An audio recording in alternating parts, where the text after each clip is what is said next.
A bit of chalk. Most people would find the child's drawings charming, but most people were not Belinda Carmichael. With a sniff, she shifted her recycled grocery bag to her other arm and stepped over the bright red flowers sketched in chalk on the walkway in front of her apartment. Belinda, a late middle-aged woman with apricot-colored hair in tight, permed curls, wrapped first one and then the other of her sturdy brown leather Oxfords against the doorframe. The tapping echoed in the entryway until the door across from hers creaked open. "Hello?" A small, dark-skinned woman peered from the cracked open door. Her long yellow skirt brushed her ankles, and gold rings adorned 3 of her toes. "Oh!" Belinda waved a hand toward her neighbor. "It's just me. I don't want to track chalk all over my carpet." A young girl around 5 or 6 years old slipped past her mother. The child had sleek black hair pulled back in braids. Her T-shirt advertised a popular soft drink, and red chalk dust decorated the knees of her faded jeans. "I drawed some flowers," the girl said, smiling in a gap-toothed grin and pointing past Belinda to the landscaping behind their unit. Crimson hibiscus, vibrant as blood, bloomed in the pots set out against the railing that ran along the property line. "That's nice, dear, but next time maybe you can draw them a little further from my doorstep," Belinda said as she pushed open her door. The next day, a scribble of brown replaced the flowers. The new drawing resembled a fluffy cloud with stubby legs. Belinda stared out her door at the drawing.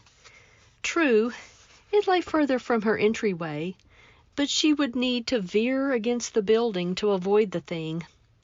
She noted with some distaste the colorful chalk symbols that decorated her neighbor's doorway.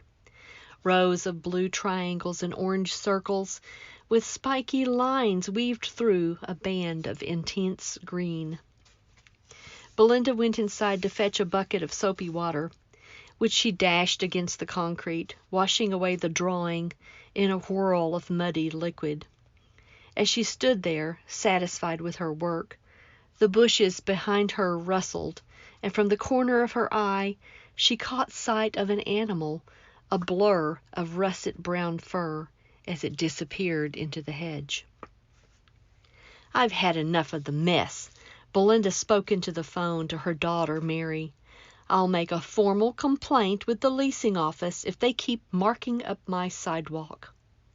Her daughter sighed into the receiver. Belinda caught the sound of something crashing to the floor in Mary's house, and then childish laughter and shouting. "Maybe you should talk to them first. Ask the girl to draw somewhere else," Mary said. "There's no use talking to them. They hardly speak English. And I think they have a cat. I saw it sliding into the shrubbery today." Mary sighed again. It must be hard raising a child cooped up all day. "Exactly. Children do not belong in apartments," Belinda said. Another crash, this one accompanied by screaming, sounded over the phone line. "Mom, I've got to go while I still have dinner plates. I'll talk to you later," Mary said, and she disconnected. At the end of a long work day, Belinda strode toward her apartment, keys in hand, ready to pop into the lock on her door. She imagined the nice cup of tea she'd have when she sat down to catch the evening news. She didn't notice the girl crouched down in the shadows in front of her apartment, sketching in broad strokes across the concrete. "Well, look at that. What do you have there?" Belinda stopped at the edge of the drawing. The child glanced up, a bit of grass-green chalk clutched in her hand. The image before her resembled a large lizard. The scales were drawn in careful detail in shades of brown, black, and gray, from the top of the thing's oval head to the tip of the broad tail. "Is that a gecko?" Belinda asked. The girl looked down at her creation, then back up at Belinda. "No," she said, and resumed coloring in claws on each of the 4 feet. "It's a dinosaur." Belinda supposed the creature resembled a dinosaur. She cocked her head to the side to get a better look. At least the girl had kept to her half of the walkway.